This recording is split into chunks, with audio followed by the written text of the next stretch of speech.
Boom, boom, boom, boom, boom, bum, bum, bum, ba, ba, bum.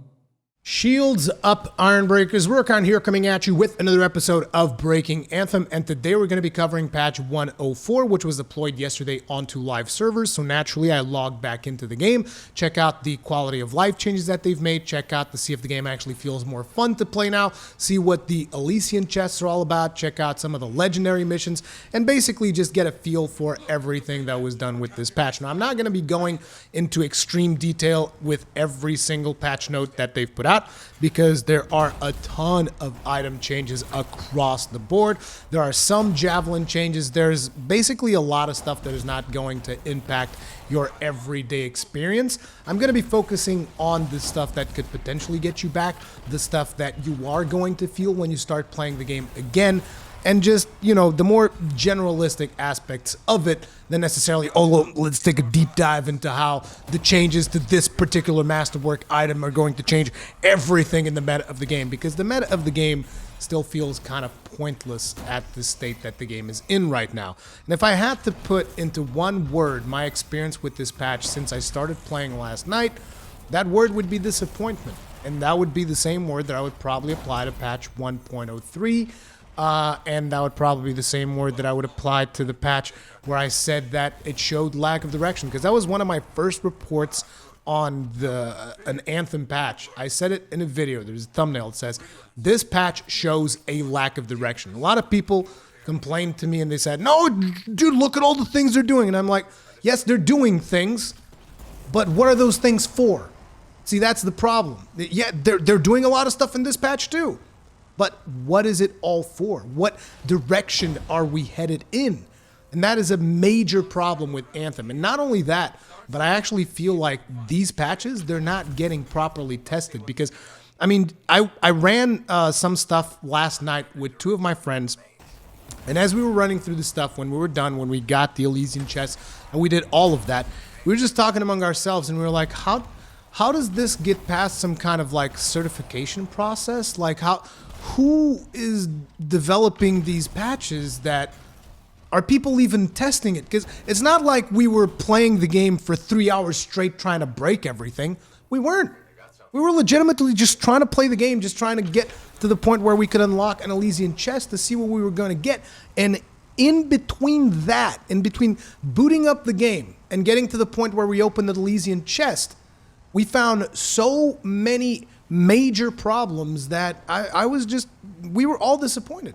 Because like, none of us are like thinking about this as in, oh man, look at this dumpster fire that is happening, which is something that I see a lot of people do on YouTube right now.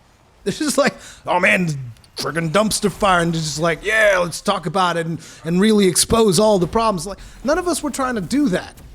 We were just like genuinely trying, oh dude, this is going to be the one patch. It's going to get us back in there. It's going to get us proper rewards for the loot. It's going to get us these new cosmetics for us to chase and all that stuff. And by the time we opened up our first Elysian Chests, we all just wanted to stop playing the game. And you're talking about 3 people that are genuinely excited to play Anthem.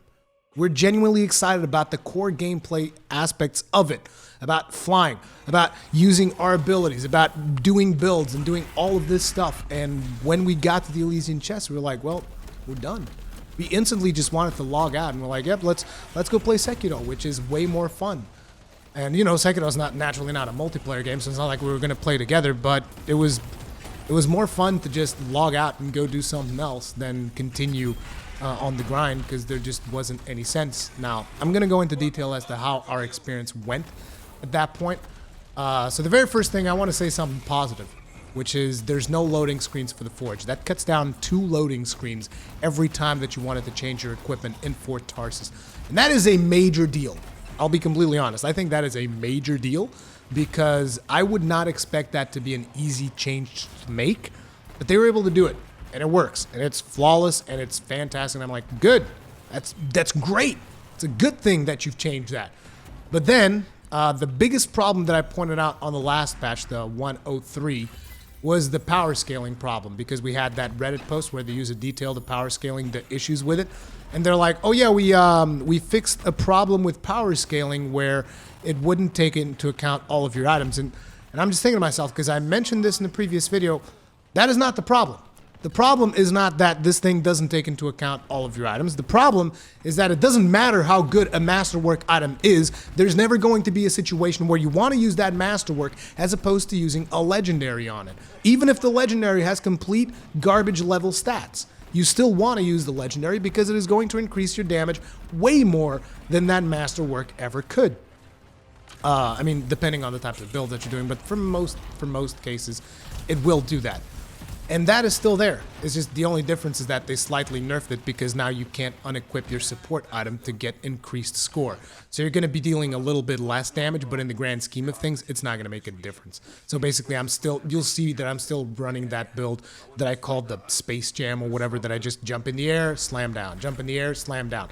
That's still, for the gear that I have, that's still the most efficient build that I can possibly run. You guys are like, what do you mean? Dude? I've had people tell me, Rurikon, just use one of these auto cannons that does all of this damage and all of these things. It's like, let me tell you something. The loot situation for me has been so bad that my 3 legendary weapons that I have, they're sniper rifles.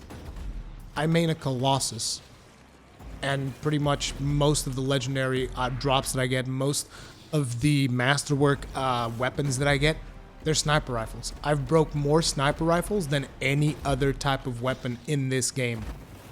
I'm not making this up. I swear to you. I didn't really record it, but I can probably take a screen grab and I'll show you that I have all the three sniper rifles in legendary form, which is ridiculous because I don't even want to use sniper rifles, to be honest. But anyway, that's neither here nor there. Let's move on. So there's no loading screens in the Forge. So let's start by talking about the legendary missions, because that's the first thing that me and my friends did. We went to a legendary mission, and you know, yeah, that's cool. So here's a problem. So legendary missions, they're just gonna give them to you randomly. There's gonna be like one a day, or however that's gonna work out. And here you go. Here's your legendary missions. And I'm like, well, I mean, wouldn't it be better if you just released all legendary missions at once, so that I can then just choose to, you know, replay the campaign in legendary mode? See, that would be good, because that would actually give us a lot of content to redo. And it's the same content, and it's like, how should I put it? You're basically recycling the content itself, but at least I could do that content in order. Whereas the way that you did it, it's basically like, oh, here's a legendary mission. I'm like, oh, I do remember that mission. But some people might be like, at what point in the story does this mission take place? They're going to give you the whole thing like all jumbled up one day at a time. Which, in my opinion, that doesn't make any sense whatsoever. I didn't think, because I knew that this wasn't going to be how they did it. But after actually playing it, it makes even less sense, because there's cutscenes in there. And not only there's cutscenes, you can't skip them. You can't skip those cutscenes. And I was just like, really? So basically, we were all stuck in there watching the cutscene for a good long while, and I'm like, well, that's pretty much going to prevent people from repeating this legendary mission multiple times, because there's a goddamn unskippable cutscene right in the middle of it, which that is the first point in this video where you can tell nobody tested this. That would have been the first thing that you could see if you had just played the legendary mission that you put into this game. If one person had played this mission, they would instantly tell you, guys, we need a skip cutscene button. And if you couldn't get the skip cutscene button, then delay this mission and put it on the next patch. You can't keep putting stuff like completely half-assed into the game and expect your player base to be like, oh no, this is fine. It's new content. It's not new content, this is the campaign.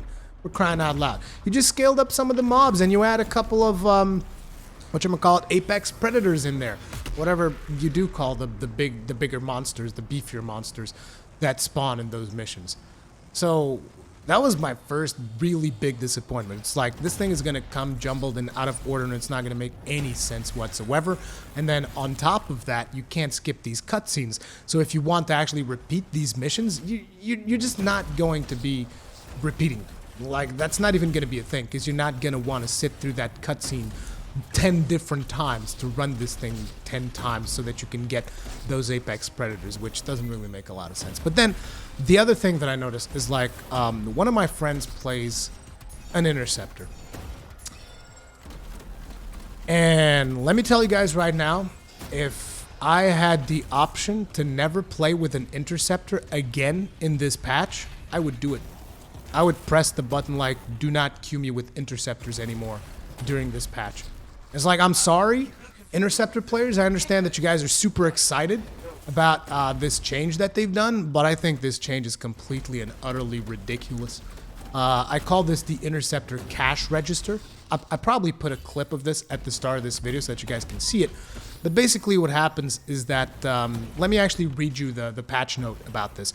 Interceptor can now detonate combos even if they have an aura currently active. This allows the Interceptor to detonate the combo to do extra damage without having to wait for the aura to expire. In addition, detonating a combo will refresh the duration of the currently active aura, regardless of the primer that is detonated on the creature. For example, if you have an ice aura active and you detonate a creature primed with acid, it will refresh the duration of your ice aura. Okay, so point number one that is a serious problem with this is that I'm not sure if you guys are aware, but Interceptors can detonate with their melee. Their melee doesn't actually have a cooldown. Not only it doesn't have a cooldown, but each melee attack actually consists of multiple hits. Each of those hits can now detonate a combo, which basically means if you are any other Javelin and you're priming targets, you know who's going to get that detonation? It's the Interceptor every step of the way. And I don't blame the players because it's not their fault that that's how the game works, but it's dumb. Like, how can you even say that, oh no, this is fine? It's okay, I guess it's fine if everybody's running actually, even if everybody's running Interceptors, it's not going to be fine because not everybody's going to be able to detonate. Someone's going to be detonating most of it, and other people are going to be left in the dust. Like, I myself, in the first legendary mission that I did, I had my friend with an Interceptor, and there was another Interceptor in there, and I think if I detonated 2 combos that whole legendary mission, that was too much. And you're talking to someone who is actually running, what's it called? Solvent Green, which is an item that essentially increases my combo damage by 200%. And then I'm also running Cataclysmic Overdrive, which increases my damage whenever I do a combo by 40%. Guess who didn't get any of his perks to activate? Because, you know, Interceptors just comboing everything. It's the Interceptor combo breaker effect.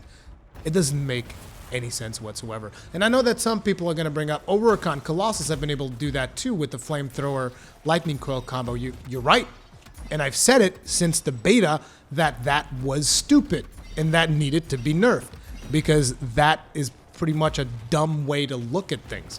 Just like, oh yeah, I can totally run this build that detonates combos every 0.5 seconds. And it's like, okay, what about everybody else that also needs to get their combos off to get the effects from their perks? No, just like... So yeah, I was pretty disappointed about that particular change, but it's like, whatever, I can live with that, whatever. And then we did 2 legendary contracts so that we could unlock our Elysian key to go and do Elysian Chests. So we did the legendary mission, then we did 2 legendary contracts to unlock that key, and then we went into Tyrant Mine to, you know, do that particular stronghold in order to try and get some loot and to see what the Elysian Chests were all about. So first, let's talk about the loot changes that they mentioned in the past, in the patch notes. Chests now have a chance to drop additional items and crafting materials in strongholds, free play, and missions. My experience dictates that this is not only a lie, but the chests are actually dropping less loot. Again, this is my experience on a very limited number of runs, so take it as you will, but here's what I can tell you. I'm not going to be testing this over 50 runs or so, just because I've kind of reached the point where I'm kind of done beta testing this game. It's like, if the developers themselves can't test the game, and they're not really providing users with a test environment, which is what I suggested in my previous video, like actually provide people with a test environment so that if you're not going to test it, maybe some of the players are willing to test this stuff for you before you actually put it in a live server.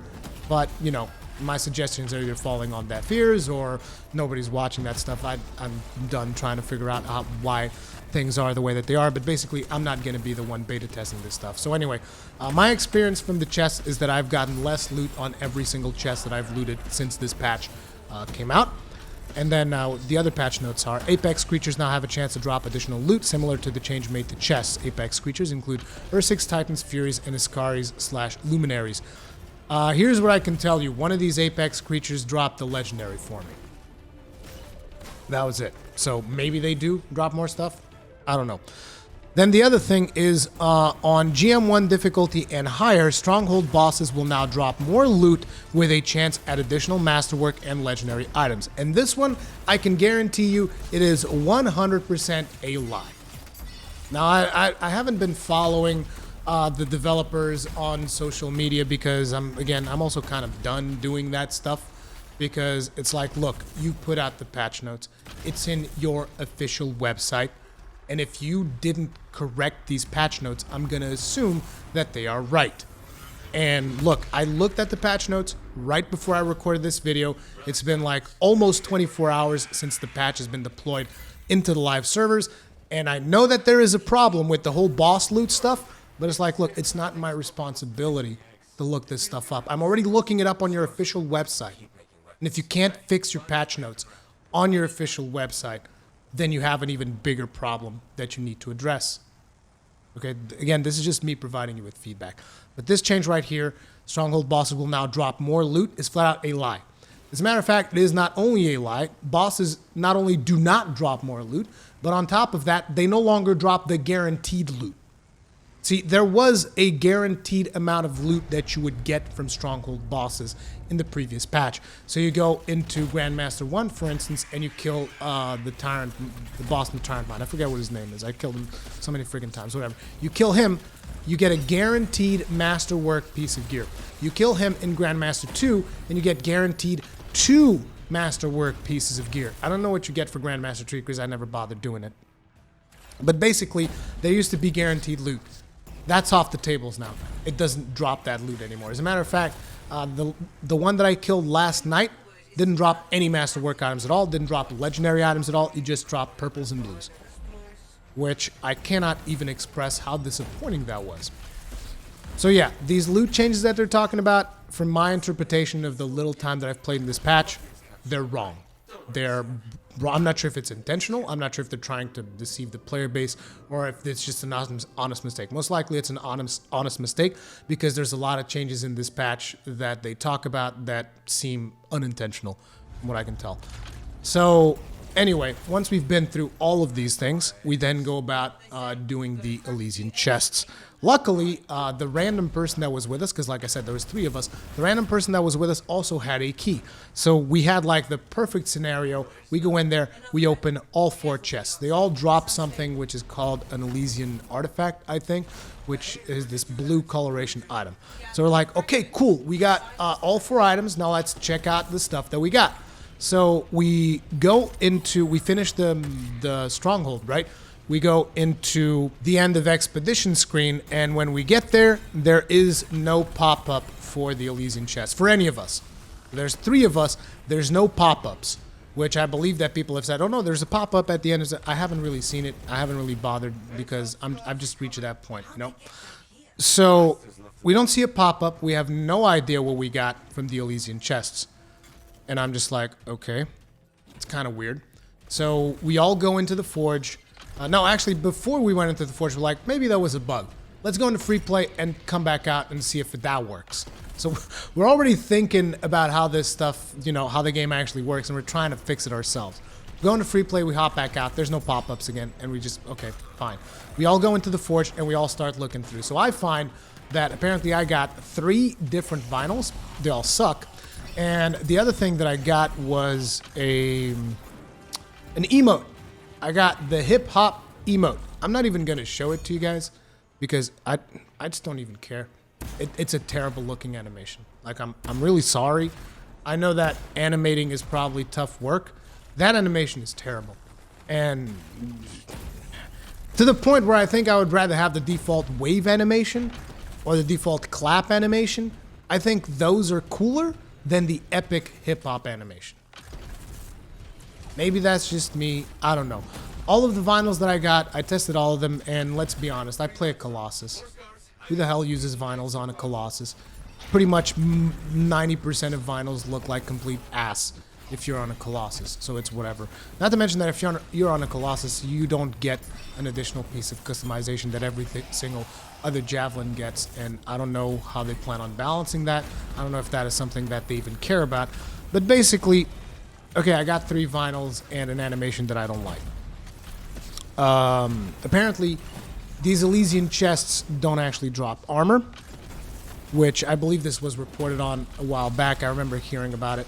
And let's be completely honest, I think it was a community expectation that Elysian Chests were going to drop armor. I'm not saying that I was expecting them to drop armor yesterday. I already knew that they weren't going to drop armor because it was not going to feature. I'm just saying that this is the first time I'm talking about that stuff, and I just want to point out that it was very much expected by the community that your Elysian Chests were going to drop armor. I mean, Ben Irving himself said it. These are going to drop armor right before he corrected himself and said, oh, actually, no. No. Whoops. Oof. Like, come on. Really? So, let's talk a little bit more about these Elysian Chests. My friends, they still don't know what they got out of the chest.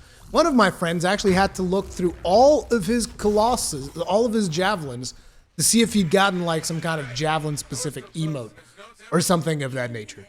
But no, apparently he got materials out of the chest or something along those lines. And the game didn't tell him what materials he got. There was no indication what materials he did get. He got 1 vinyl and 3 bundles of materials. We assume. We don't actually know. My other friend, I think, got like 2 or 3 vinyls and an animation and some materials as well. Sorry about my voice. I've been sick for the past couple of weeks. But anyway.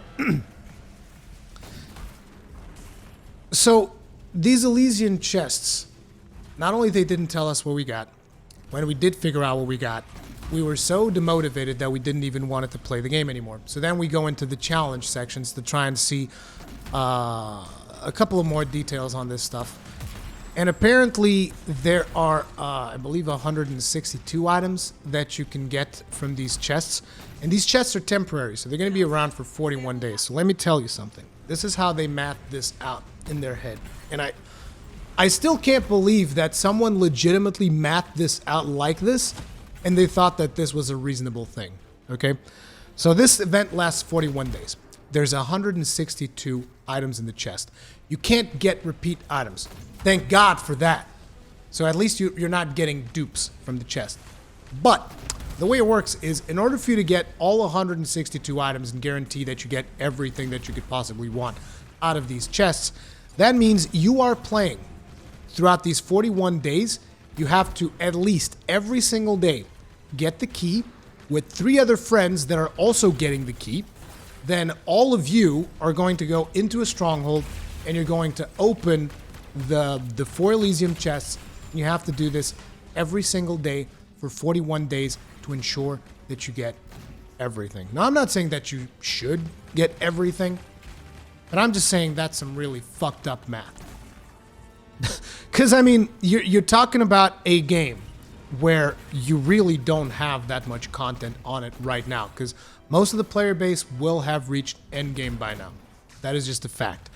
And you're expecting that player base to redo the same content that you left, that you know is not that much in terms of endgame. You are trying to force your player base to do this content for 41 days straight. The same thing over and over. You want them to do their one daily to get the key with 3 other friends, and then everybody goes into a stronghold, does that, get their Elysian Chests, and then you come back the next day, do it all over again. And you're like, oh, but you can do it with randoms. And I'm like, yeah, you can do it with randoms and not contribute with your own key. I'm sure that's fantastic. I'm sure you're gonna feel real great about it when you get loot and then everybody's just looking at you, hey, where's your key, bro? And you don't have your key because you can only get them one day. I'm actually wondering if those keys are not going to become something that you can get with real money, because the way that the keys show up in the UI, it almost makes it look like it's premium currency. Like when I first saw that, and I was like, oh, is that premium currency? Oh no, that's the keys. That's the Elysian keys. So, yeah. Then there's also a minor thing where the loot from chests, whenever somebody picks up loot from chests now, it picks it up for everybody. Which again is like, it's an unintended change. Why? How do you change something in the game and suddenly when I pick up items from a chest, it picks up the items for everyone?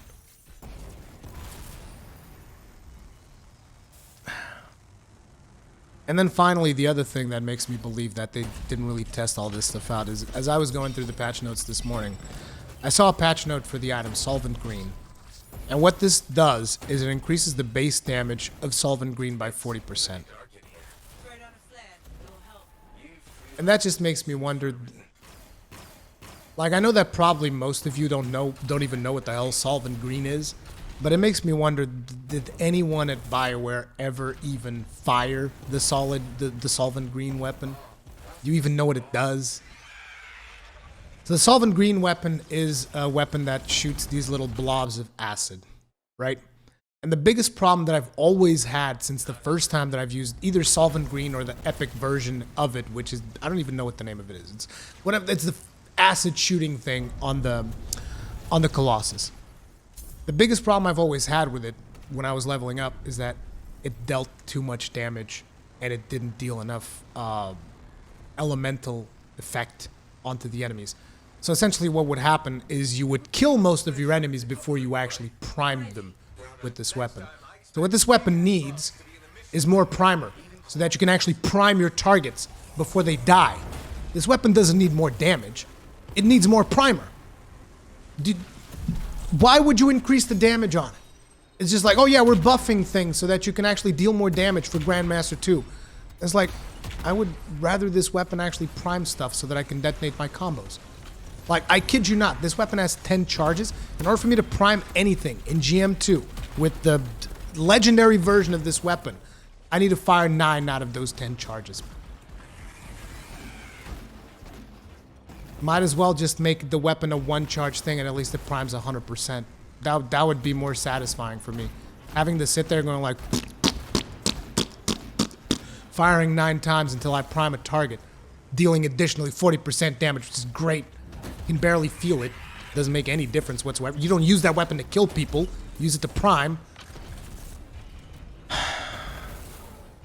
And it's like, I really don't feel like doing this type of content. Like, I was really expecting for stuff to eventually improve for Anthem, but it's almost like the more I play, the more I look at these patches, the more I see these inconsistencies. And it's like, look, I don't regret the time that I've spent with Anthem. I had fun with it. It's not even that I regret, it's what I feel sad about is that you're flushing everything down the toilet. You're basically destroying this game. These patches, the way that you're putting them out without testing anything whatsoever, like you're flushing it down the drain. You're burning away what few goodwill there is in your player base because you're not testing things. Don't tell me that you're testing these patches. There's no way that you've tested this stuff. I don't believe you. Like, if a developer comes up to me and, no, we have this thorough QA process for our patches, I'm not going to believe you. Because, like, you're going to tell me that within however long it was that I played, like 1 hour or something, me and my 2 friends broke this game. Found all of these problems with this patch in less than 1 hour. And your QA team can't find it. And we weren't even looking for it. One of our legendary contracts glitched to the point where we had to restart it. That still happens. Another problem that I don't even bring this problem up anymore because I kind of gave up on it, but you know that whole thing, Our World, My Story? The My Story part, I can't finish it. I still have dialogues that are unresolved in Fort Tarsus, and every time that I approach the characters, the dialogues magically disappear. And I know that those dialogues actually exist in the game because I've been through the game twice. I've been through the game once on the PC, and then I've been through the game again on the PS4. And I know those dialogues exist. I know they're in the game because I've seen them, and I can't finish them. Because the characters are glitched, because that is broken. And that apparently is so broken that you're not even bothering to fix it at this point, because it's been however 3-4 major patches since the game came out, and you still haven't fixed that. And you're trying to get me hyped up about the additional story content that you're putting in the game. I can't even experience the rest of the main story content. I mean, not the critical path, but you know, the side stories of the characters in Fort Tarsus. I can't even experience that on the PS4. Anyway, that's gonna be it for this video, you guys. It's like, if this doesn't tell you that they don't test stuff, I mean, like, look, the stuff that I said, you can't skip cutscenes and legendary missions. The fact that they actually mapped something out to the point where they want you to get one key every single day and play with 4 friends every single day and do a stronghold every single day. Like, that kind of cold math, just like straight up cold math. It's like, it's 41 days and you gotta do this thing 41 times and repeat this content 41 times. Come on. I expected better. And again, maybe that's the whole problem. The loot changes. Were the loot changes tested? Like, just, like legitimately, that's another thing. Just literally running one stronghold would reveal this bug to you. Running one stronghold before you release this patch would reveal this bug for you. The bug that the bosses aren't dropping their guaranteed loot. You could even make yourselves invincible to run this stronghold so that you don't even have to learn how to play the game. You could make yourselves invincible, kill all the enemies, get to the final boss, kill him, and you would notice, oh, there's clearly a bug here. The boss didn't drop the guaranteed loot that he's supposed to drop. One stronghold. One legendary mission. Doing these 2 things, just to test your patches, would have shown you all these bugs. Thinking about your players and the fun that they might actually have in the game instead of applying cold math to being just like, nope, 41 days, you do this thing 41 times to get this loot. What a more human thing was, like, maybe players don't want to play Anthem every single day for the rest of their lives. Did you consider that? Because, like, your daily quests are very much in the same basis as what you've done with the Elysian Chests. It's like, no, this, in order to complete your monthlies and stuff, you have to do your dailies every single day. You have to do your weeklies every single week. You have... Guys, this is supposed to be a game, not a job. Not to mention that even for a game, you already lack content. Come on. I'm out. Thank you guys very much for watching. I'm gonna actually go play something that's fun. I'm gonna play some Sekiro today on the live stream on Twitch. Hopefully I'll see you guys there. See you guys on the next one. Peace out.